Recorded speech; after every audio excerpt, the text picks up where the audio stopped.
Okay, AGS1, we are back with Carlos and Carlita again. They're at it again. We'll talk about it. You guys, today's lesson is called Shopping for Dogs and Cats. The essential question of the day, what other strategies can be used to find unknown values given some constraints? So, last class we kind of talked about how to solve a system of equations by the substitution method. Today we're going to start to learn about a different method called the elimination method, but we're doing it all through the lens of word problems with Carlos and Carlita. So, Carlos goes out and gets snacks for the kitties and doggies, but he is oblivious to the price on each of them, but he does know how much he spent. So, some things we need to notice here. If he buys 3 bags of Tabitha Tidbits and 4 bags of Figaro Flakes, he knew the total was $43 for both of those. Then, the next week, he goes back and buys more of those same products, gets 3 bags of Tidbits and 6 bags of Flakes. That's a total of $54. So, we need to figure out the price per bag on Tabitha Tidbits and Figaro Flakes. The way we're going to do this is set up basically an algebra equation, but to keep it kind of simple and visual, we're just going to use capital letters. Here's what I mean by that.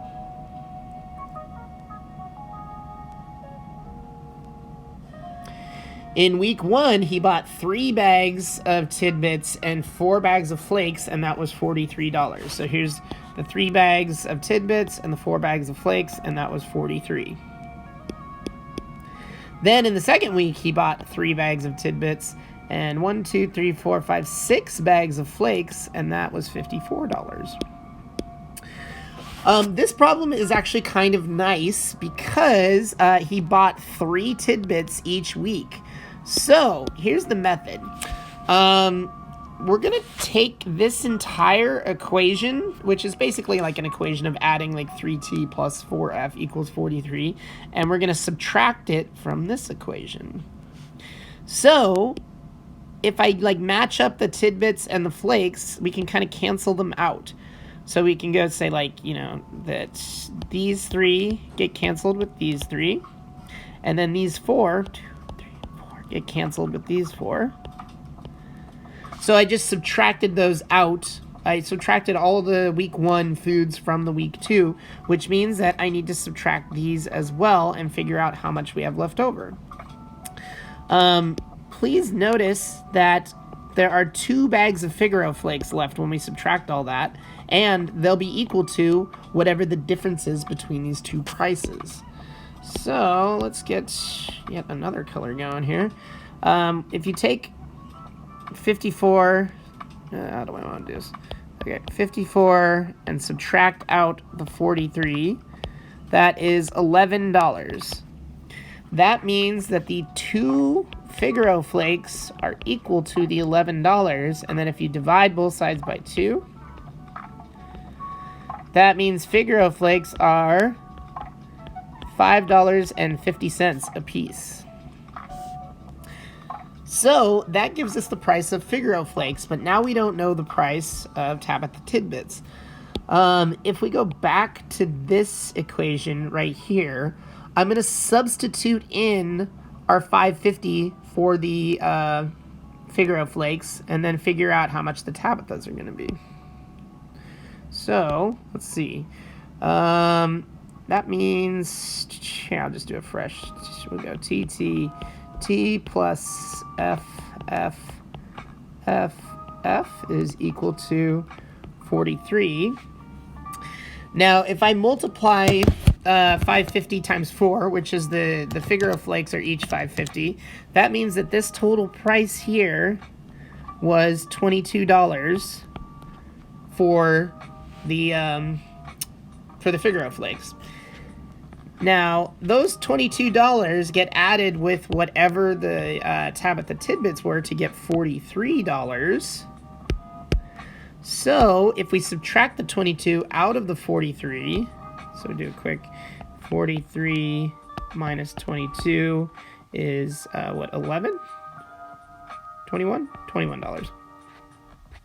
So, that means these 3 are $21. So we can say 3t is equal to 21. Divvy both sides by 3 and get t is equal to 7.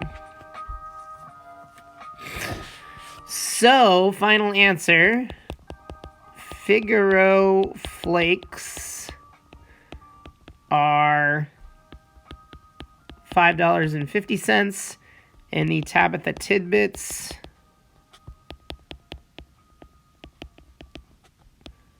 are $7 a bag. I'll put a box around my answer since this work is kind of all over the place.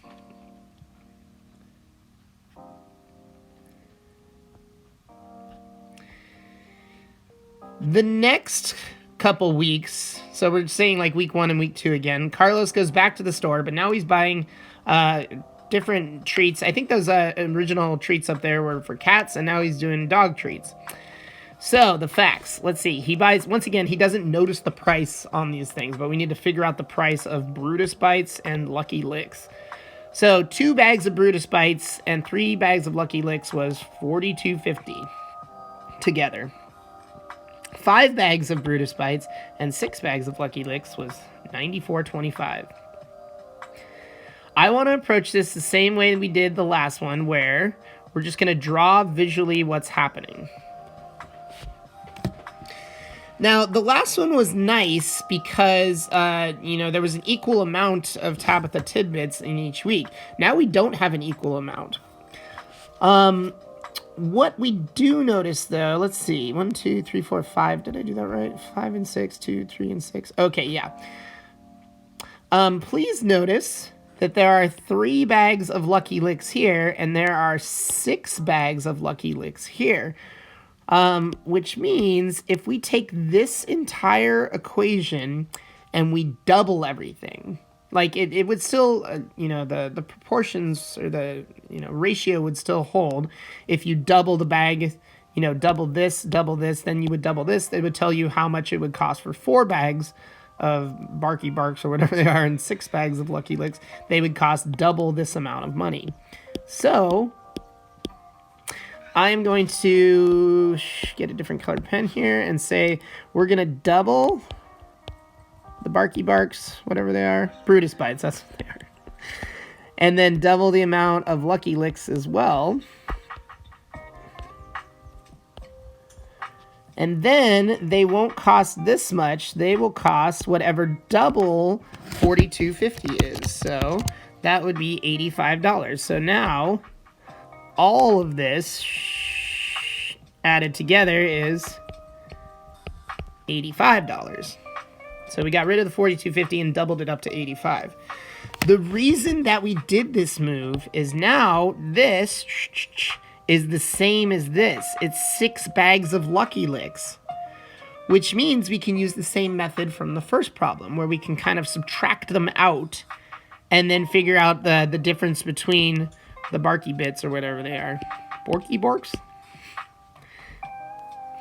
So, since 94.25 is the bigger number, we're going to subtract this entire thing from this entire thing to keep our money positive.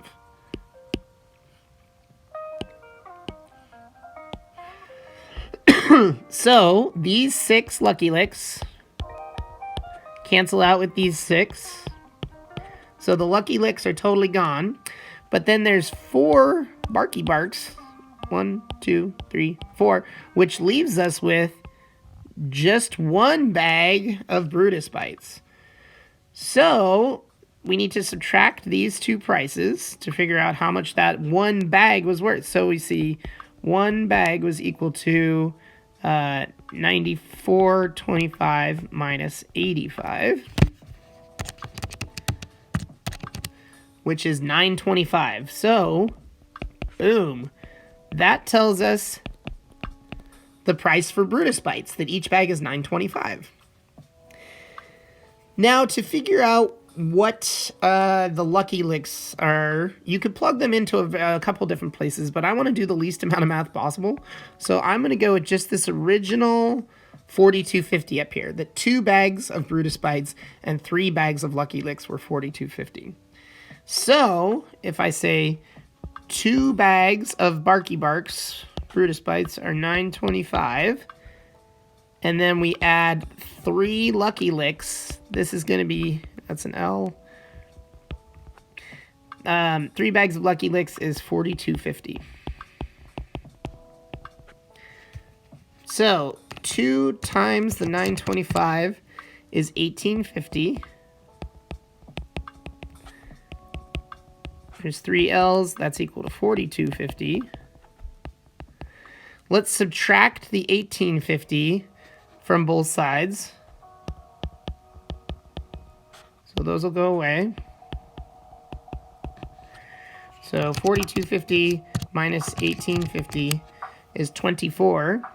So the 3 L's is equal to $24. So if 3 Lucky Licks are $24, you can divide both sides by 3 and say that L is equal to $8. So final answer. Brutus Bites are, what did we say? Oh, they're right here. $9.25 per bag.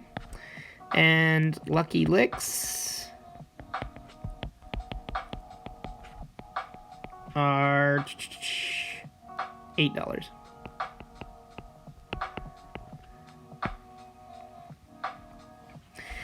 So you guys, there's a couple more problems for you in the formative, but they're similar where you're trying to figure out the price of these bags of treats. The method you should be doing is maybe drawing a visual like these, and then trying to get the same amount of one type of food, so when you subtract the 2 things, they completely cancel out, that you eliminate a type of food.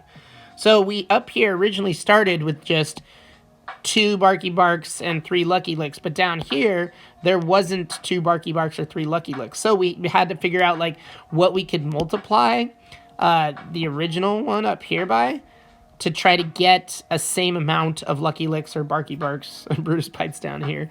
So the 3 we multiplied by 2 to get 6 here. That's like a common thing you can do with these problems to try to eliminate a variable. That's the whole goal, is to try to get rid of one of them. Like if you go and subtract the 2 and you're left with B's and L's again, like you didn't eliminate something. So that's the whole goal, is like changing the equations. Like you can multiply one of them by something if you do it on both sides. It doesn't change it. It doesn't break any math rules, but you got to multiply everything by that multiplier and then get it so a set of variables eliminates. I, of course, will be in the chat to help you guys out with the second half, but if you took good notes, the first half should be all good. All right, guys.